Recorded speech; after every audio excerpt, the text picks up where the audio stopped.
So today's article is in the context of two important arenas. One is the marine landscape and how urbanization is impacting biodiversity.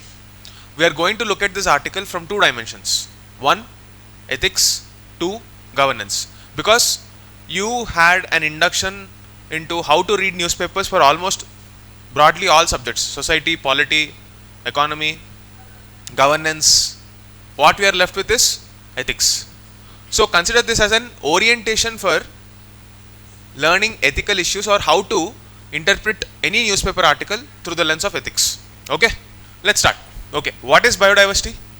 Variety of species in a habitat. What is ecosystem? Basics. Are you done with your environment classes? No. Okay. System. What is a system? Generally, we have already discussed in a basic systemic approach what is a system. There is an input, there is a process, and there is an output. This balance is what system is. In an ecosystem, you have some inputs to that system, will be outputs in terms of some, let's say, plant or life, anything. And then again it decays and becomes input and the cycle continues. So a system has cycles. What are those cycles, etc. will be discussed in the environment classes, but just understand that systems have cycles. Okay. Balance is created when you respect the time taken for that cycle to be replenished.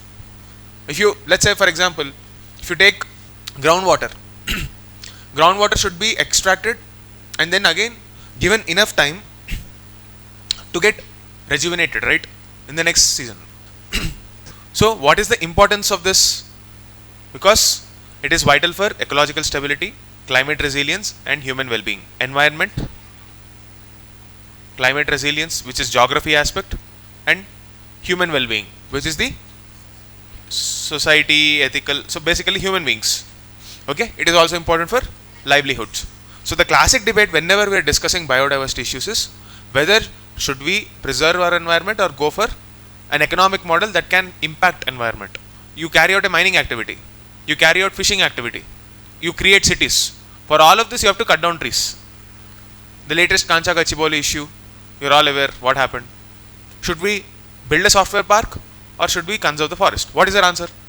What is your answer? Historically, if you see, every single place, most probably including the one we are right now, once upon a time was probably a forest. So what does this tell you? Human beings have always adopted a self-centric view. This self-centric view is called anthropocentric. Anthropocentric. Now, on the occasion of the International Day for Biodiversity, let us look at that. What is the theme?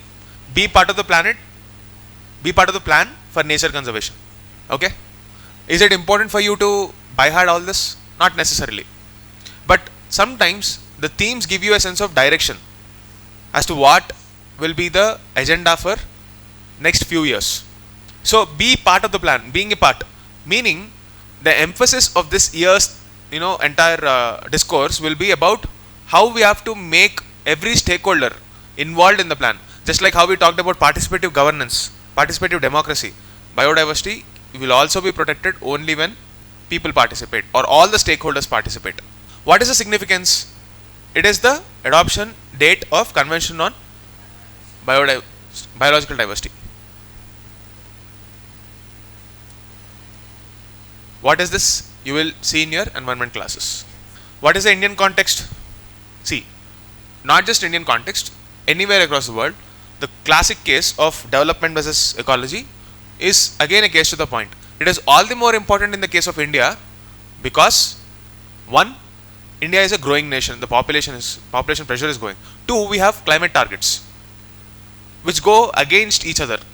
On one hand we have the needs of growing population, on the other hand we have to handle climate. Now what is the legal framework for biodiversity? What is the philosophy? When I say philosophy, when you have any thought, it can go in multiple directions. You have to remove those distractions and focus on a pathway. There should be a guiding light. So any legal framework that is created in India should be premised on Indian constitutional values. If you take a look at Article 48A, where will you find this? Right. Are you talking about rights in 48? DPSP. Okay. So state's duty to protect environment, and you also have fundamental duty. Okay. Citizens' duty to protect nature. It's a two-way communication in the social contract between the individual and the state. So that's the first premise. Second one, you also have the Environmental Protection Act 1986, which is a legal mandate to preserve our environment. And then you also have other environmental legislations like Wildlife Protection Act, Pollution Act, etc., etc. Okay. Then you have the coastal regulation zones, which is all the more important in the context of marine biodiversity. See, in short, you need not know about the specific details, but coastal regulation zone, what does the name itself indicate? On the coastal areas, you can't build any infrastructure beyond a certain limit because it will disturb the marine biodiversity. It's as simple as that. Clear? And then you have the National Biodiversity Action Plan. Without having an action plan, you cannot do anything. So these are the policies and the legal measures and the constitutional provisions with a structure starting from the direction to the specifics. We started from the direction to the specifics. This is how I want you to structure your argument or your answers whenever you're talking about biodiversity, or not just biodiversity, anything. Start from the philosophy, guiding philosophy, which is most important. Find that guiding philosophy in the constitution, then look at the relevant articles, or relevant laws, and then talk about policy measures, then talk about the gaps therein and how to fix it. This is the thought process flow, starting from the philosophy to the solution of the present day needs. Clear? Now, we are talking about an urban biodiversity crisis. Do I really have to explain? Look at the road outside, you'll understand it automatically. It just rained for a couple of hours last night. It felt like Ashok Nagar was almost drowning. And this is the situation. It's only getting worse. There's another article today in the Hindu in the science section which says that, climate change will make monsoons even more harsher. Not just monsoons, cyclones. Cyclones will get even worse. So, let's say, if this is the entire spread of our monsoon season, June, July, August, September, October, what's happening is June, dry spell, July, dry spell, and then we thought we have a drought. And in a single day in August, entire 2 months, rain came down in 2 days. What is the impact it will have? Imagine you are starving for 2 months and you are on, almost on the verge of a deathbed, and then suddenly someone says that since you didn't eat from 2 months, I'll feed you all that food in 1 day. Do you think you can digest it? No, right? Same thing. It should be evenly accessible. And that's how usually nature is. But something is wrong with our nature. Nature is not wrong. Something is wrong with human beings. The argument they say is that something is wrong with our nature. Again, anthropocentric.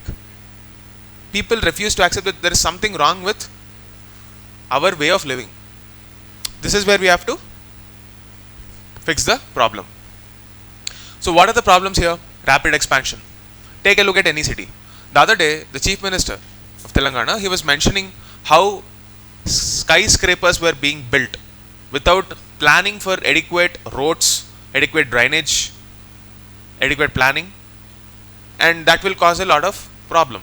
Fair enough. So, if you are building such tall skyscrapers, and imagine if work from home is remote and all the people come out at the same time, do you think we have the capacity to handle such huge traffics? Like, let's say for example, if you have to walk from Ashok Nagar to probably RTC Crossroad, it's hardly 1 kilometer. You can walk. But what if you remove your vehicle, when you take out your vehicle and you remove all the barriers there? Do you think you can control the crowd? Impossible.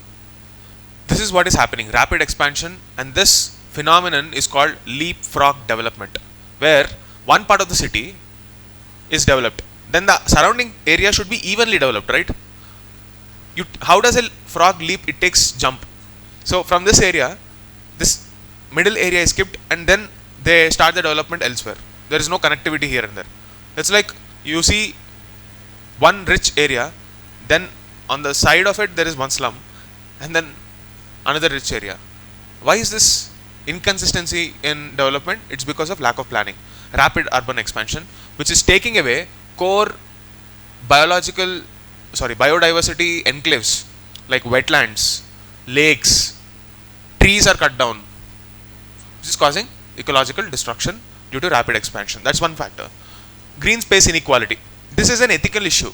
Inequality is a metric that we usually talk in terms of economy. Shivaji movie, you remember, again I keep quoting that. There is a famous dialogue, the rich get richer and the poor get poorer. Simplest definition of inequality, rising inequality. One dimension of that rising inequality is environmental inequality. Meaning, why is it that some people have access to clean air in cities and the other part is not?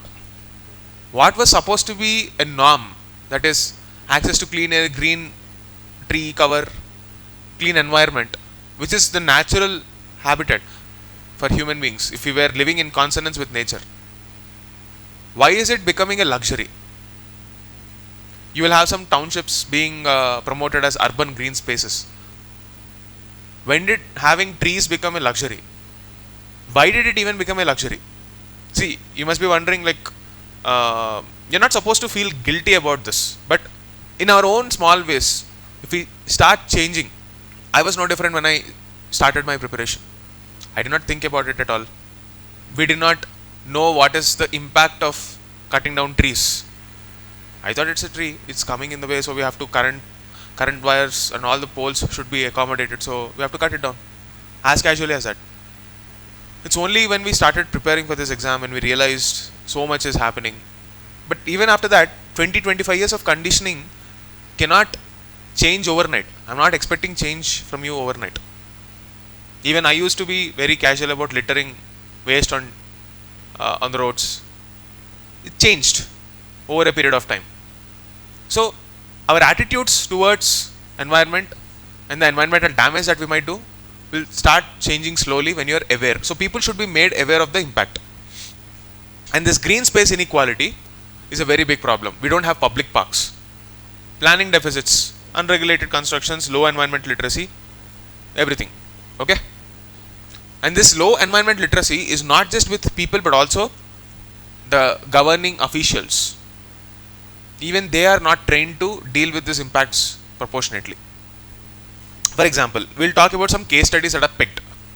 We have Chennai's biodiversity initiative where they recognize the problem of ecological degradation in the urban core, especially after the 2015 flood-like situation which had a massive rain almost 10 years ago. Okay, so there was expert collaboration. They partnered with one trust called the Care Earth Trust. You can use this as case studies, otherwise it will be difficult to remember. This is the value addition that you can take from newspapers, quoting examples like this.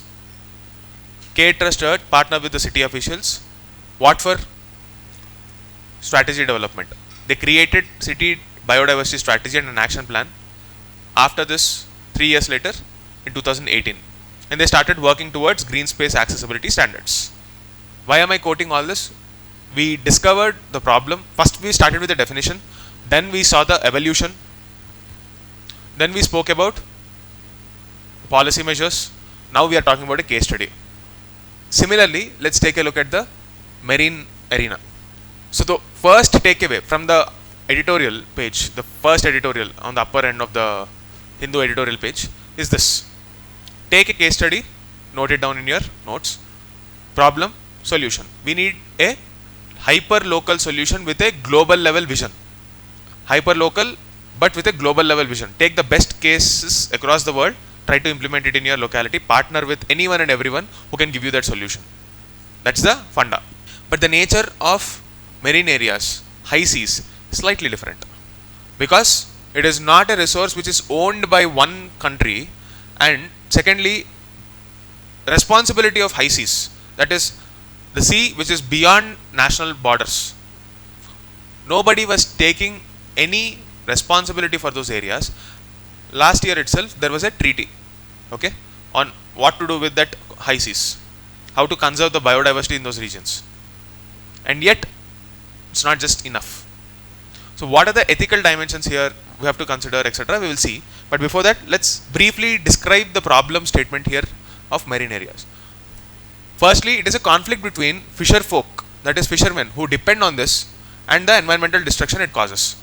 If they indiscriminately use the marine resources, they will have nothing to, do in the future, and that is the problem of sustainability.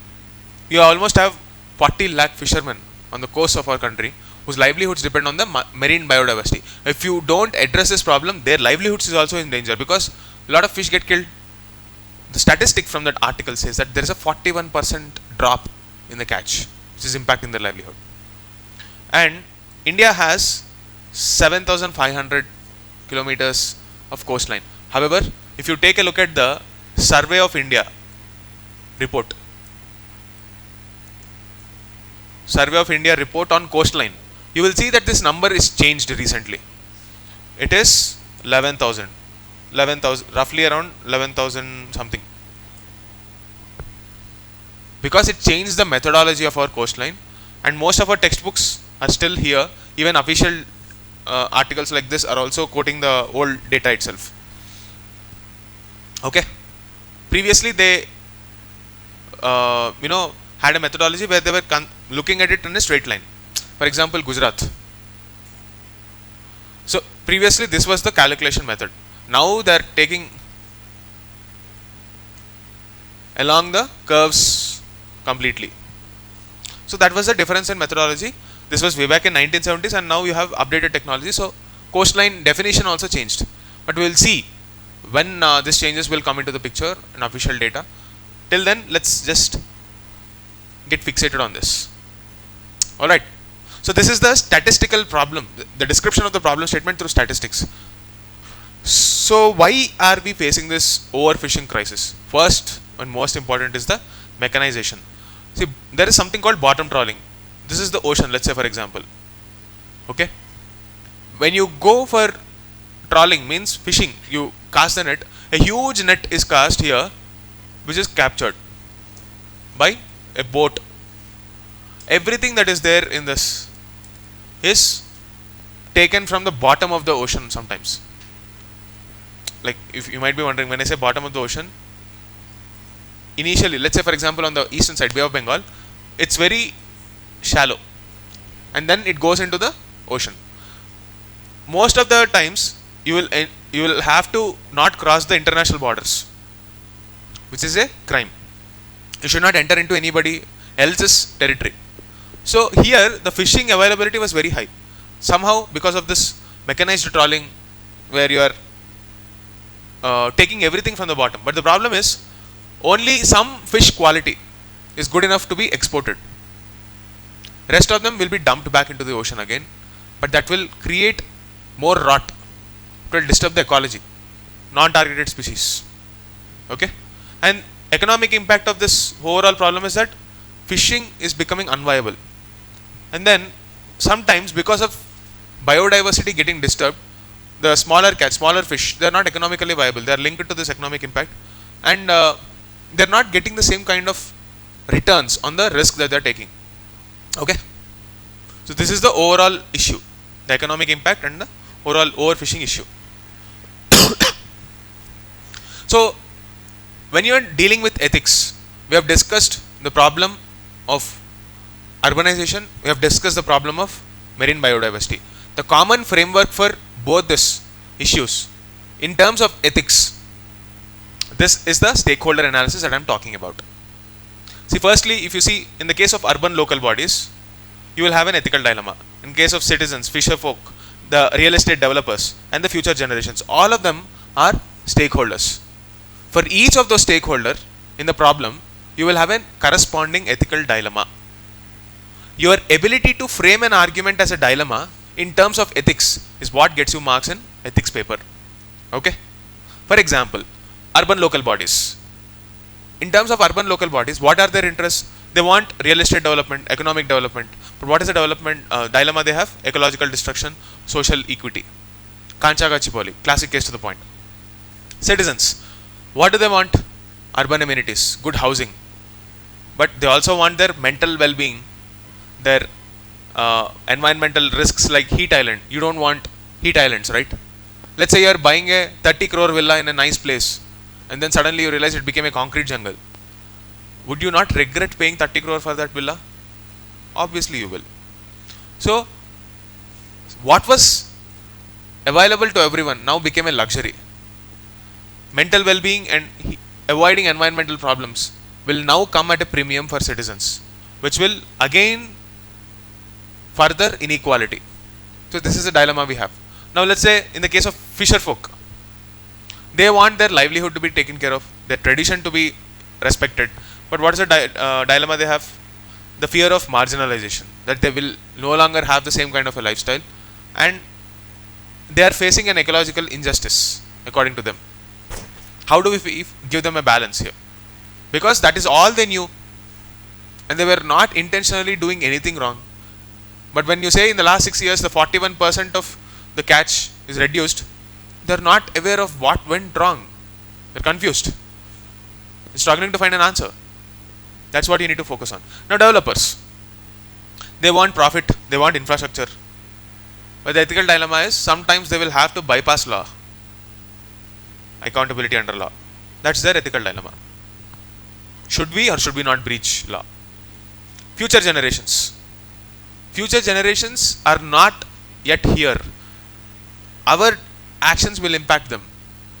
So the ethical dilemma for future generations is slightly different. We are supposed to feel that dilemma. Will we be in a place to give them intergenerational equity? Meaning, whatever we enjoy today, can we give it to the future generations? That's a question we need to ask. And if we were to place ourselves in the feet of the future generations, the biggest question they will have is this present lifestyle sustainable for our environment? So this is the stakeholder analysis. Identify the value and the dilemma. Your ability to identify what is value, it is not good, bad, all those judgments. Value is our preference. I'll just give you a brief explanation of ethics. Value, morals, ethics. All of them are decision making frameworks only. Think of them like this. How will you take a decision? Your end decision should always create stability in a society. So whatever you value should also create internal stability. This is the guiding light. Okay. So for example, if you are a vegetarian, your value says that we should not eat non-vegetarian for our own mental peace. But if you think it should be the norm in the society, that will create conflict. So having a clear-cut difference between what is your personal wish and what is social wish will create that balance. So value is our preference. It is neither good nor bad. Your understanding about that issue, your own understanding, it's morality. Clear? It's morality. When you impose a judgment on a certain value, this is a good value, this is a bad value, that becomes a moral judgment. There is a reasoning behind it. But that reasoning need not be accepted by the entire society. When it is entirely accepted by the society, that moral becomes ethics. Ethics is the social acceptance of a certain norm as desirable or undesirable, and there is a reasoning behind it. You got my point? Moral and ethics. Ethics and morals, both of them are frameworks. This is personal, this is social. Whether we want something or reject something, this is the framework. Clear? To judge something, when you are calling it an ethical dilemma, these are the dilemmas that everyone can feel, because we all know these are justified. So that is what you need to know. Stakeholder analysis. So all the more important in case studies. What other ethical perspectives you should know? You will have some theories. When you are reading ethics, in the ethics classes, whoever is going to take your ethics classes, you will have some theories. What is the use of an ethical theory if you can't put it into use? Right? So many theories which are from ancient times to present times, you will get a lot of those theories. But unless and until you see some practical utility of those theories, ethics is of no use. So whatever theories you learn in the class, always try to link it to present day problems. See, for example, you will have virtue ethics, utilitarian ethics, deontological ethics. All of these are ethical frameworks taken from ancient wisdom. If you use them as a moral argument to put forward your point, that will give you marks. If you are impractical, you won't get marks. If you are purely general and generic without showing your prowess in ethical theory, again you won't get mark. You write both but don't quote an example, you won't get mark. So all of this, all the tick boxes should be ticked. Now what is virtue ethics? What is ethics? It's a framework of what is right and wrong. Virtue ethics is a framework where some desirable values which are considered to be virtues, good virtues, if you stick to those values, like say for example empathy, integrity, when you imbibe those values in your policy choices, you become ethical. That is virtue ethics in a very simplistic way.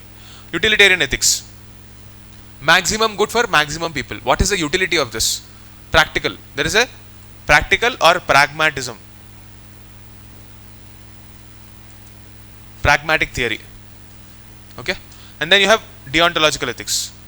Come what may, once I decide this is the right thing to do, I will not change my stance. So you should know which theory should be used in what context. What is the deontological argument for environmental sustainability? We have only one earth, we cannot destroy it. Utilitarian theory, okay, we might be destroying some part of the environment, but it's also creating livelihood. We have no other option, but we have to move towards a nature based solution. Utilitarian. Virtue ethics, we empathize with the fisher folk problem, let's try to address them, and within our policy choices we should have certain virtues. Virtue ethics. So you can use this framework of thought for any ethical issues. It's called the preserve framework. P stands for policy, R for rights of vulnerable, E for ecological rationale, stakeholder analysis, and you will have for the policy recommendations going forward. So I just gave preserve to remember, PRES. Ignore the rest of the words but just focus on PRES. This is how the entire argument was structured in today's lecture. Okay. Now with this framework, I expect you to read the 2 articles. You'll get much more clarity. In the second editorial, there is a specific case study about New Zealand fisher folk. There is a quota management system in New Zealand to deal with fishermen problem. Okay. So read about things like this. Now you will know exactly what to look for in the article when you read a article through this framework. Okay. So that's it for today. We'll meet again tomorrow.